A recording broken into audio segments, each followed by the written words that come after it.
you're going through the stretch of games every weekend. I'm wondering if that's taking a physical toll on your guys, what you're seeing out of them, and maybe what you're doing to try and let it not be as much of an issue. It's a really good point by you as far as the amount of games we've played, and I think the other thing that weighs into it are heavy test week. So of knowing when to back off and give them extra time to do their studying and stuff. So last week we gave them an extra day off. This week we'll give them an extra day off as well, just because, like you said, the schedule's been pretty consistent throughout the year. Haven't had a whole lot of downtime. This being a holiday week as well, they'll have Thursday off and then be a really light day tomorrow. So we did make some adjustments because of that. Have you noticed any fatigue or anything like that? There have been a couple guys saying that maybe some bad habits creep in when you get fatigued, and maybe they've seen some of that in a couple of games. I don't necessarily think so, no. I think the games have been grinding games. They've been end-to-end action games. There's been a lot of really competitive games that have gone down to the last second of the game. So there has been, it's been playoff type of hockey really since the first game of the season, the Michigan Tech game, then you throw in the Ohio State game, and you throw in all these conference games and stuff. And a lot of tight, close checking, end-to-end action games. So I think on the second night of those back-to-back series, the North Dakota series as well, the physical teams, and so to play that pace and that level for back-to-back nights does take its toll on some guys. But I think we've held up and gotten through it really well. And I actually thought Saturday night, just reviewing Saturday's game, we played an outstanding game. We really did. There was that second period there. I know we fell behind. They scored basically in their first two chances. You fall behind, and you're kind of chasing all night. And the second period we could have had 6 or 7 goals. Their goalie was outstanding. We missed a couple great opportunities. And then you fall behind, as Michigan got a couple goals early in the third. We battled back to get that, big goal at the end of the game. But if you looked at the game as a whole, we played a really solid game that we should be really proud of how we did. And there were a lot more really good things than there were fatigue mistakes or anything like that. I thought we played defensively. Our defensive core, again, was outstanding.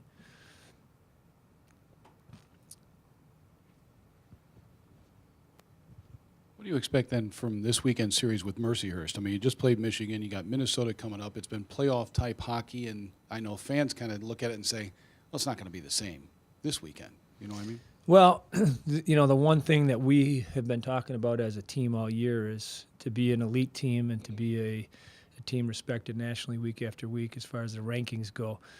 You have to be a consistent team. So it doesn't matter whether we play Mercyhurst, whether we play North Dakota, whether we play Minnesota.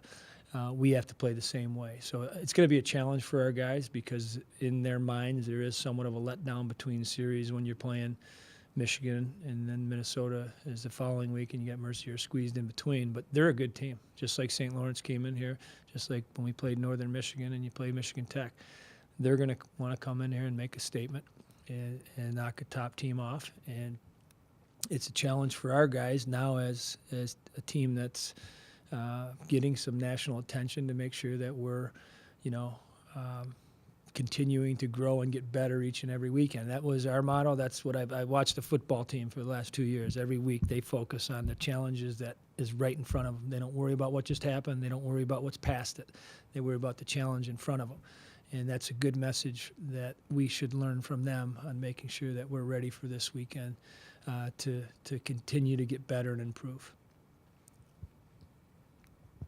With the personnel on your penalty kill, was it a conscious decision to right on the opening faceoff to send out guys that weren't Yes. power play guys to decrease the workload for those guys that are getting power play time too? Yes, it was. We saw Baker, Doogie, Zerbal, saw a lot of PK time. They will continue to. And we'll try to mix in some other guys that aren't getting a ton of minutes on the power play. I think that's we have to have some more balance on ice time at the end of the game. I think when you're using Frederick and Hughes and Wagner, both power play, both penalty kill, that can take its toll, especially on those emotional series and the physical series that we've been playing in.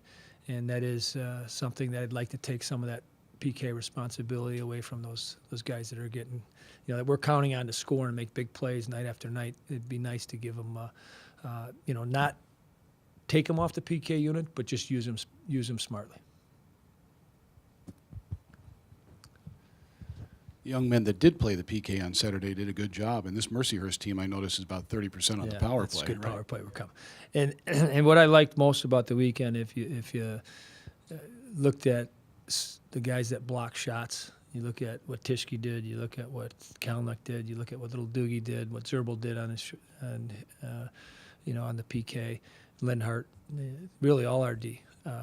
That was a big part of the series, I thought, on how we were, willing to block shots. It's something that I think we didn't do as well as other teams, and the North Dakota was a perfect example. I thought North Dakota was more willing to block shots, and I think this weekend we were that team, and I think that's what we got to continue to do. And I thought that was, a lot of big plays were made on big block shots. Did anything change there with the block shots, or guys just had more opportunities, more? I think there was more of a availability? commitment. I think that it's something that we've been, talking about differences in games. What's the difference when you play North Dakota and it's 3-2 and 2-2 one night? What's the difference when you play Michigan and it's 4-4? What pushes you to the edge where you're going to have one more goal than them? Well, the willingness to block shots, the willingness to pay a price in front of their net for screens and tips, the board battles, the one-on-one races and battles like that are all little things that happen in a game that add up and push you or push your team to have an advantage. And I think that was a commitment that our guys made to say, hey, this might be the difference in the games, blocking shots. And like I said, those guys in particular had 7 or 8 or maybe even 10 if you look at the both games. And they were big ones. They hurt.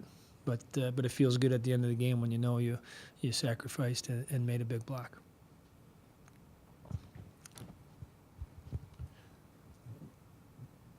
When you named Cameron your captain, did you have any discussions with him on what that was going to mean for him, or anything different for him, or what maybe your experiences in being that role maybe could help him within that, becoming that player, and but not being different on the ice? Yeah, we had lots of discussions about it.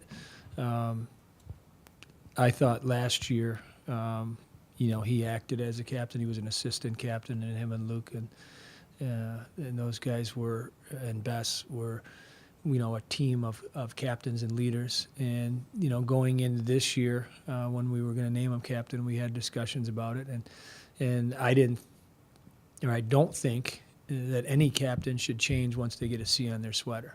So their leadership and what they bring to the table should be the same as what they did prior to having that letter. And I think that's what I know Cameron understands. I think he's got people around him too that, and he's got younger leaders in Trent, and he's got Wags with them, and Lenny and Shea as well. I think that group has done a really good job, but I think that's important for captains to understand that just, what I said, you're a captain because of who you are and what you bring.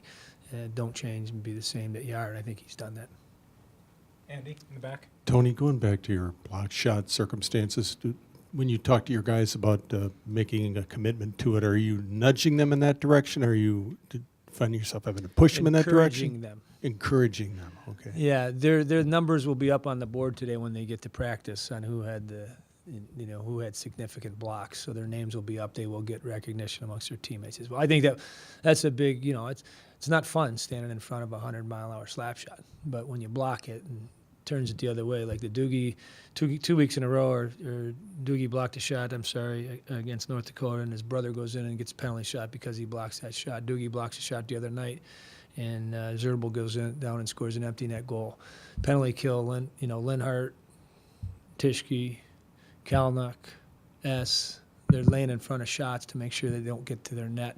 That's the energy your team, builds from when guys are willing to do that. And I think that's a contagious thing. I think it's a real healthy thing for the momentum of a game swing, and that's what our commitment was this week. And I think because of how we went about it this week, I think it'll carry over.